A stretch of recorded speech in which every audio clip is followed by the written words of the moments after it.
Le jour de la lecture du testament de mes parents se leva, lumineux et froid, avec la lumière du soleil qui pénétrait à travers les fenêtres en acajou du cabinet d'avocats Wilson et Associés. Je suis restée silencieuse dans le coin, observant mon frère Marcus qui se pavanait dans la pièce, dans son costume sur mesure, agissant déjà comme s'il possédait tout ce qui l'entourait. Si je devais être honnête avec moi-même, il avait probablement raison. Miss Sarah Bennet? La voix de l'avocat coupa mes pensées. Êtes-vous prête à continuer? Je hochai la tête, m'accrochant au bras de ma chaise en cuir. À 32 ans, j'étais sur le point de découvrir ce que mes parents pensaient réellement de moi, bien que j'avais déjà une assez bonne idée. Les comparaisons constantes avec Marcus tout au long de notre vie m'avaient fait comprendre cela de façon douloureuse. Monsieur Wilson ajusta ses lunettes à monture en métal et commença à lire. À notre fils, Marcus, pour son dévouement sans faille à l'entreprise familiale et au maintien de l'héritage des Bennet, il continua en énumérant des biens qui me donnaient le vertige, le domaine familial du Vermont, notre maison d'été dans les Hamptons, des actions de contrôle dans Bennet Industries, et un portefeuille d'une valeur de millions.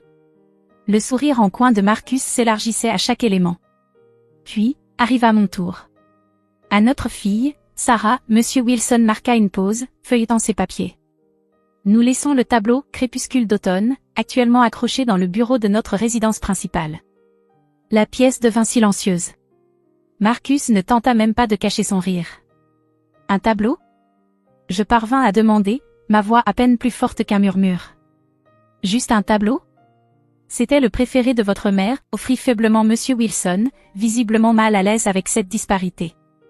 Marcus s'approcha et posa une main sur mon épaule, sa prise juste assez ferme pour me faire mal. Ne t'inquiète pas, ma sœur. Je m'assurerai que tu obtiennes un bon poste dans l'entreprise. Peut-être dans le bureau de poste. Je repoussai sa main et me levai. La fortune de la famille Bennet, construite sur 3 générations, appartenait désormais entièrement à mon frère. Tout ce que j'avais, c'était un seul tableau, quelque chose que ma mère avait acheté dans une petite galerie il y a des années. J'avais toujours trouvé cela joli, une scène forestière au crépuscule avec de curieuses formes géométriques cachées parmi les arbres, mais ce n'était pas exactement un héritage équitable. « Est-ce tout ?» demandai-je à Monsieur Wilson. Il hocha la tête avec sympathie.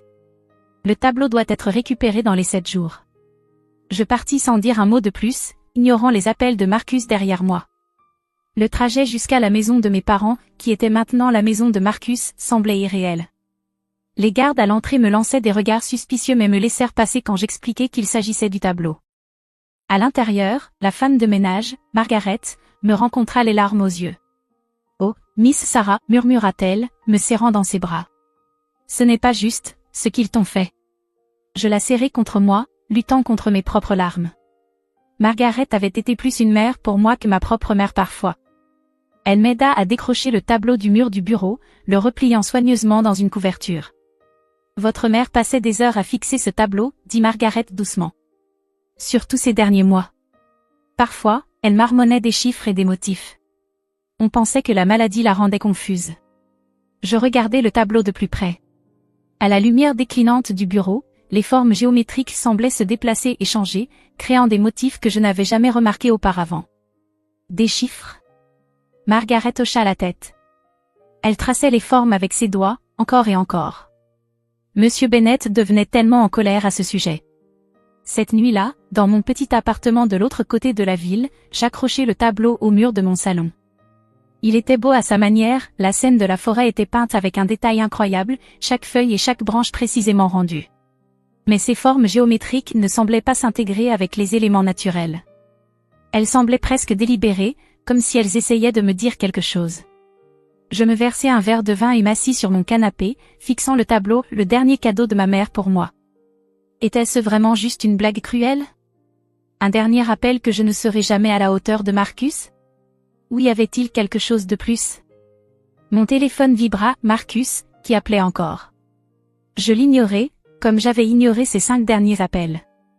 Il voulait probablement se vanter encore un peu, ou peut-être m'offrir ce poste dans le bureau de poste. À la place, j'ouvris mon ordinateur portable et commençai à rechercher le tableau. Crépuscule d'automne, par un artiste nommé James Morrison. Aucune grande exposition, aucun record de vente aux enchères, à peine une présence en ligne. La galerie où ma mère l'avait acheté avait fermé il y a des années. C'était comme si le tableau était apparu de nulle part. Un message de Marcus s'afficha. Ne sois pas amère, ma sœur. Viens travailler pour moi. C'est ce que maman et papa auraient voulu. Je reniflai. Ce que mes parents voulaient, c'était que je sois plus comme Marcus, que je me soucie des marges bénéficiaires et des actionnaires au lieu de poursuivre ma passion pour l'histoire de l'art et la restauration. Je les avais déçus en choisissant mon propre chemin, et maintenant, ils avaient rendu leurs sentiments on ne peut plus clairs. Mais quelque chose à propos du tableau continuait de m'attirer. Ses formes à elles me rappelaient quelque chose que j'avais étudié dans mes cours de restauration d'art. La sténographie, la pratique de cacher des messages en plein jour. Je me levai et examinai le tableau de plus près. Les formes géométriques étaient subtilement de couleurs différentes du reste de la scène, à peine visibles à moins d'être spécifiquement à leur recherche. Et elles semblaient former un motif. Un coup frappé à ma porte me fit sursauter. Il était bien passé minuit. Qui viendrait à cette heure? À travers le Judas, je vis Marcus debout, ses cheveux habituellement parfaits en désordre. Sarah, appela Théil. Ouvre. On doit parler du tableau. Je restai silencieuse, le regardant à travers le Judas. Il n'avait jamais montré d'intérêt pour l'art auparavant. Pourquoi était-il là maintenant, au milieu de la nuit, à me demander à propos d'un tableau soi-disant sans valeur? Sarah, s'il te plaît. Sa voix prit un ton de désespoir que je n'avais jamais entendu auparavant. Maman a laissé des instructions concernant le tableau. Tu dois le récupérer. Des instructions? Mon cœur se mit à battre la chamade. Peut-être que je n'étais pas folle. Peut-être qu'il y avait vraiment quelque chose caché dans ces formes géométriques. Va-t'en, Marcus, criai-je à travers la porte. Le tableau est à moi. C'est tout ce que j'ai, tu te souviens? Tu ne comprends pas, siffla Théil. Ce tableau, ce n'est pas ce que tu penses. Donne-le-moi maintenant, et je te donnerai 5 millions de dollars. 5 millions. Pour un tableau dont il s'était moqué quelques heures plus tôt. Je reculai de la porte, l'esprit en ébullition. Marcus était beaucoup de choses, mais il n'était pas idiot avec l'argent. S'il offrait autant, le tableau devait valoir bien plus. Puis je l'entendis tripoter quelque chose. Des clés. Est-ce qu'il avait encore une copie de celle que j'avais utilisée l'année dernière quand j'étais malade? Je pris rapidement le tableau du mur et courus dans ma chambre, verrouillant la porte derrière moi juste au moment où j'entendis la porte d'entrée s'ouvrir. Sarah. La voix de Marcus résonna à travers mon appartement. Où es-tu? Où est le tableau? Je le serrai contre moi, les mains tremblantes.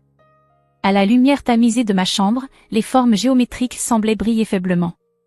Et puis, je le vis. Un motif que j'avais raté auparavant. Les formes n'étaient pas du tout aléatoires. Elles formaient des chiffres. Cachés si habilement dans la scène forestière qu'on ne les remarquait jamais, à moins de savoir exactement ce qu'il fallait chercher. Sarah. Marcus se rapprochait. Réfléchis à ce que tu fais. Ce tableau vaut plus que tu ne peux l'imaginer. Je retournai le tableau, inspectant le dos. La toile originale était montée professionnellement, mais quelque chose dans le cadre semblait étrange. Un léger écart qui ne devrait pas être là.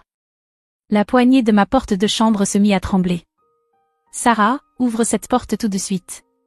D'un doigt tremblant, je forçai l'écart dans le cadre. Un petit morceau de papier en tomba, couvert de l'écriture élégante de ma mère. En lisant la première ligne, mon souffle se coupa dans ma gorge. Ma chère Sarah. Si tu lis ceci, c'est que tu as découvert ce que je savais toujours que tu découvrirais. Tu vois des motifs que les autres manquent. Tu remets en question ce que les autres acceptent.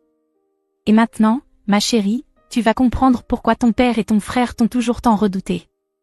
Les frappements à ma porte de chambre devinrent de plus en plus forts, mais je les entendais à peine. J'étais trop occupée à lire la lettre de ma mère, mes mains tremblant à chaque mot qui révélait une vérité qui allait tout changer.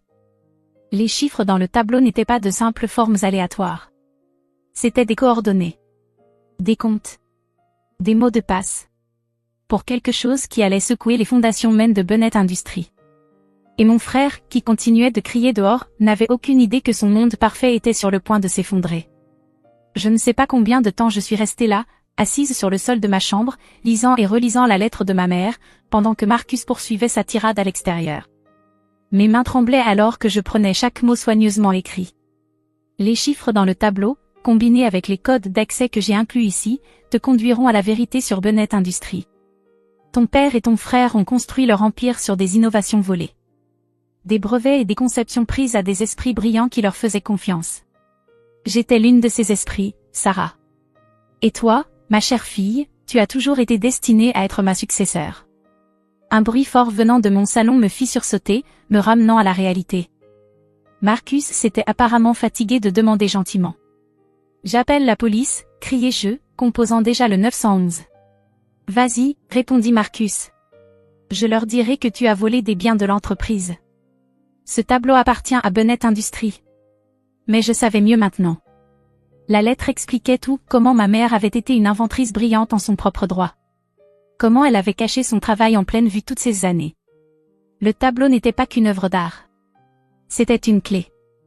Une clé pour une base de données secrètes de preuves. Les coordonnées te conduiront à mon laboratoire privé, poursuivit la lettre. Tout ce dont tu as besoin est là. Mais sois prudente, Sarah.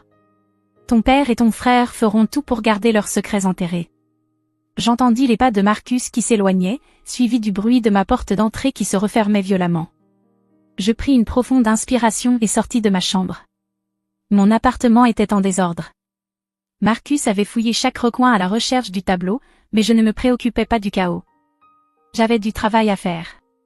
D'abord, je photographiai chaque centimètre du tableau, capturant les formes géométriques sous tous les angles. Ensuite, je copiai soigneusement les coordonnées de la lettre de ma mère. Selon ses instructions, je devais superposer les formes dans une séquence spécifique pour révéler l'ensemble des codes d'accès. Mon téléphone vibra de nouveau. Cette fois, un message de Margaret, notre ancienne femme de ménage. Miss Sarah, des hommes sont à la maison en train d'enlever toutes les affaires de votre mère. Ils cherchent quelque chose dans son bureau. Soyez prudente. Ils détruisaient des preuves. Je devais agir vite. Les coordonnées menaient à un endroit dans les Berkshires, à environ 3 heures de la ville. Ma mère avait écrit qu'elle avait acheté la propriété sous son nom de jeune fille, la gardant cachée de mon père et de mon frère. Le laboratoire est souterrain, expliquait sa lettre. L'entrée ressemble à une vieille cave, mais elle est équipée d'une sécurité de pointe. Utilise la première séquence de chiffres du tableau pour y accéder.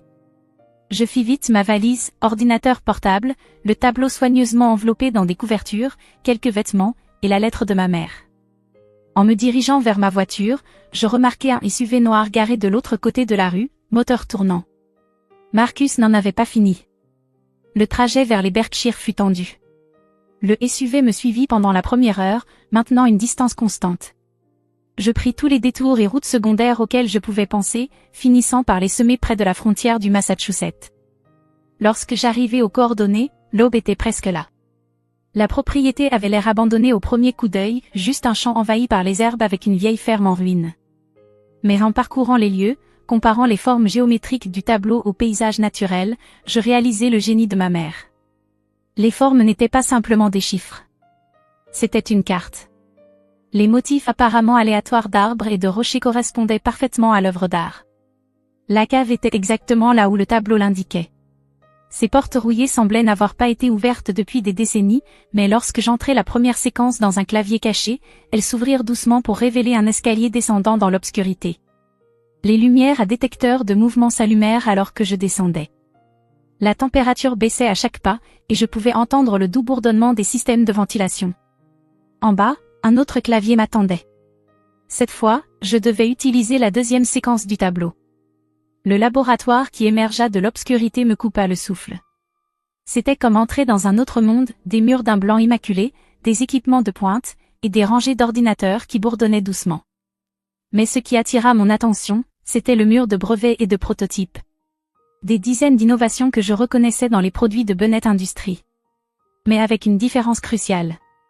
Ils portaient tous la signature originale de ma mère. Mon Dieu, murmurai-je, me rapprochant pour les examiner. Ce n'était pas simplement similaire aux technologies de Bennett Industries. Ce étaient les originaux. Ma mère n'avait pas été simplement une observatrice passive de l'entreprise. Elle en avait été le génie caché. Une voix familière derrière moi fit monter un frisson de froid dans mes veines. Impressionnant, n'est-ce pas? Je me retournai brusquement. Mon père se tenait dans l'embrasure de la porte. Exactement comme il était le jour où il est mort. Ou du moins, le jour où nous pensions qu'il était mort. Marcus se tenait à côté de lui, un sourire satisfait sur le visage. Tu croyais vraiment que ta mère était la seule à savoir pour cet endroit, demanda mon père, s'avançant dans le laboratoire. Bien que je dois admettre que cacher les coordonnées dans ce tableau était malin. Nous recherchons cette installation depuis des mois. Je reculai, serrant la lettre de ma mère contre moi. Tu es censé être mort. Mon père sourit, mais cela ne toucha pas ses yeux. Parfois, la meilleure façon de trouver quelque chose est de faire en sorte que les gens arrêtent de le chercher. La mort de ta mère était, malheureusement, réelle. Mais la mienne? Eh bien, disons simplement que cela a servi son but. La lecture du testament. C'était un piège. Tu voulais que je trouve le tableau. Nous avions besoin que tu nous mènes ici, expliqua Marcus, se déplaçant pour bloquer la sortie. Maman a changé tous les protocoles de sécurité avant de mourir. Nous ne pouvions pas entrer sans les codes. Et maintenant, dit mon père, avançant lentement, tu vas nous aider à détruire tout ce qui est dans ce laboratoire. Toutes les preuves du travail de ta mère disparaîtront. Et les brevets de Bennett Industries resteront en sécurité. Mais ils avaient commis une erreur capitale. Pendant qu'il parlait, j'avais avancé vers la station de travail principale de ma mère. Sa lettre mentionnait un protocole d'urgence, une séquence de chiffres qui activerait quelque chose qu'elle appelait le protocole de clarté. En fait, dis-je, tendant la main derrière moi pour entrer la séquence, je ne pense pas que je vais. Les lumières du laboratoire se sont soudainement tournées vers un rouge pulsant. Une voix informatisée résonna dans la pièce, protocole de clarté activé. Diffusion des preuves à tous les grands médias et agences de régulation. Suppression impossible. Le visage de mon père se tordit de rage. Que as-tu fait? Maman appelait cela sa police d'assurance, dis-je, me redressant. Chaque pièce de preuve dans ce laboratoire vient juste d'être transmise à des centaines de lieux sécurisés. Des brevets. Des preuves de vol. Des documents frauduleux. Tout. Bennett Industries est sur le point de faire face à des questions très embarrassantes. Marcus se jeta en avant, mais il était trop tard. Des alarmes retentirent. Les systèmes de sécurité du laboratoire s'activèrent, scellant toutes les sorties. Nous étions enfermés. Ensemble. Avec la vérité qui allait détruire leur empire. Elle savait, continuai-je, voyant leur visage pâlir. Elle savait que vous tenteriez d'enterrer ses contributions, tout comme vous avez enterré ses innovations. Alors elle s'est assurée que la vérité éclate, d'une manière ou d'une autre. À travers les petites fenêtres du laboratoire, je vis des lumières de police approcher. Quelqu'un, probablement le système de sécurité du laboratoire, avait alerté les autorités locales. Mon père et Marcus échangèrent des regards paniqués à mesure que le bruit des sirènes se rapprochait. Le tableau qui avait tout déclenché était toujours là, enveloppé dans des couvertures près de la porte. Ces formes géométriques apparemment sans valeur m'avaient conduite exactement là où je devais aller. Le dernier cadeau de ma mère n'était pas qu'un tableau. C'était la justice. Et alors que je regardais mon père et mon frère réaliser que leur monde parfait s'effondrait, je souris. Parce que ce n'était que le début. La véritable histoire de Bennett Industries était sur le point d'être racontée. Et cette fois, personne ne pourrait cacher la vérité. Les 48 heures suivantes passèrent dans un tourbillon de déclarations policières, de reportages et de chaos corporate. Je regardais depuis ma chambre d'hôtel alors que l'action de Bennett Industries chutait, des années de mensonges soigneusement construits se dénouant en temps réel. Le PDG de Bennett Industries retrouvé vivant, arrêté pour fraude. Le géant de l'entreprise construit sur des brevets volés. La revanche de la mère, le génie caché derrière Bennett Tech. Mon téléphone n'avait pas cessé de sonner depuis que l'histoire avait éclaté. Des journalistes. Des avocats. Des anciens employés. Tout le monde voulait entendre mon côté de l'histoire. Mais j'étais intéressé par un seul appel. Margaret. Notre ancienne femme de ménage. Elle avait encore des révélations à partager. Ta mère savait que ce jour viendrait, me dit-elle, la voix chargée d'émotion. C'est pourquoi elle m'a fait promettre de te donner ceci, après que la vérité soit sortie. 1 heure plus tard, je m'assis dans le petit salon de Margaret, tenant une autre lettre de ma mère. Celle-ci était différente. Pas des instructions. Pas des coordonnées. Mais une histoire. Son histoire. Ma chère Sarah, commença-t-elle. Maintenant que tu sais la vérité sur Bennett Industries, il est temps que tu comprennes ton propre histoire. Tu n'as jamais été moins que ton frère. Tu étais toujours destiné à quelque chose de plus. En lisant, les morceaux de ma vie commencèrent lentement à se mettre en place. Ma mère n'avait pas été juste une autre victime des manigances de mon père. Elle avait joué un long jeu. Elle m'avait préparé pour ce moment depuis le tout début. Ces cours d'histoire de l'art que j'avais suivis? Ce n'était pas une perte de temps, comme mon père l'avait affirmé. Il m'avait formé à repérer des motifs, à comprendre des significations cachées sous les yeux de tous. Mon travail en restauration? Il m'avait appris la patience, la précision, la capacité de reconstruire la vérité à partir de fragments. Chaque fois que ton père t'éloignait des affaires, écrivit ma mère, chaque fois qu'il favorisait Marcus, il t'aidait inconsciemment à te préparer pour cela. Ce moment. Tu as appris à penser différemment, à voir ce que les autres manquaient. Tandis que Marcus apprenait à entretenir les mensonges, toi, tu apprenais à les exposer. Un coup frappé à la porte de Margaret interrompit ma lecture. Une femme en costume impeccable se tenait à l'extérieur, tenant une mallette. Mademoiselle Bennet, je suis Alexandra Chin de la SEC. Nous devons discuter des brevets de votre mère. Les heures suivantes furent un cours accéléré sur l'étendue des préparatifs de ma mère. Elle n'avait pas seulement documenté les brevets volés. Elle avait continué à inventer, travaillant en secret dans son laboratoire souterrain. Les coordonnées du tableau avaient mené non seulement à des preuves de vol passé, mais aussi à des innovations qui pourraient transformer l'industrie. Votre mère a déposé ses brevets sous une fiducie, expliqua Alexandra, étendant des documents sur la table basse de Margaret. Une fiducie qui vous désigne comme la seule bénéficiaire. Mes mains tremblaient en regardant la paperasse. Des dizaines de brevets, tous légalement protégés, tous maintenant en ma possession. Pas seulement les anciennes innovations volées par mon père, mais de nouvelles, des années en avance sur la technologie actuelle. Bennet Industries ne vous doit pas seulement une restitution pour les brevets volés, continua Alexandra. Ils ont construit toute leur infrastructure autour de la technologie de votre mère. Ils ne peuvent pas fonctionner sans elle. Alors, qu'est-ce que cela signifie, demandai-je, bien que je commençais à comprendre. Ça signifie, mademoiselle Bennet, que vous contrôlez maintenant effectivement l'entreprise qui vous a rejeté. Pendant que mon père et Marcus étaient en prison en attendant leur procès, je suis entrée le matin suivant dans le siège de Bennet Industries, non plus en tant que fille oubliée, mais en tant que nouvelle propriétaire. Le conseil d'administration, désespéré de sauver l'entreprise d'un effondrement complet, n'avait d'autre choix que d'accepter mes conditions. Debout dans l'ancien bureau de mon père, j'ai trouvé une autre surprise, un coffre-fort caché derrière le tableau qui y avait autrefois été accroché. La combinaison? La dernière séquence de chiffres du tableau de ma mère. À l'intérieur se trouvait un journal personnel détaillant chaque innovation qu'il avait volée, chaque inventeur qu'il avait trahi. Mais plus important encore, il contenait une liste de noms, des personnes comme ma mère, qui avaient été privées de la reconnaissance qui leur revenait. Un mois plus tard, je me tenais sur une scène lors d'une conférence de presse convoquée en urgence, annonçant la nouvelle direction de l'entreprise. Bennet Industries a été construite sur des rêves volés, ai-je dit à la foule rassemblée. Aujourd'hui, nous commençons à redresser la situation. Nous créons une fondation pour indemniser chaque inventeur qui a été lésé par la gestion précédente. Mais plus que cela, nous transformons l'entreprise en ce qu'elle aurait dû être depuis le début, un incubateur pour l'innovation, où les esprits brillants sont célébrés, pas exploités. Le tableau qui avait tout déclenché est maintenant accroché dans mon nouveau bureau, un rappel que parfois les choses les plus précieuses sont cachées sous nos yeux. Les formes géométriques qui cachaient autrefois le secret de ma mère représentent maintenant autre chose, le modèle d'un avenir meilleur, bâti sur la vérité plutôt que sur des mensonges. Marcus m'a écrit depuis la prison, alternant entre menaces et supplications. Je lui ai renvoyé une seule photographie, le tableau, maintenant accroché exactement là où le portrait de notre père se trouvait autrefois. Il comprendrait le message. Son monde de tromperie était fini. Mon père est resté silencieux, mais cela n'avait plus d'importance. La vérité qu'il avait tant combattue pour enterrer était maintenant son héritage.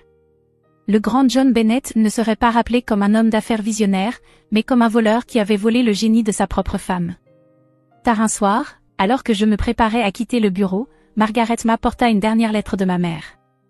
Celle-ci avait été envoyée pour arriver exactement un mois après le début de la transformation de l'entreprise. « Ma chère Sarah, disait-elle.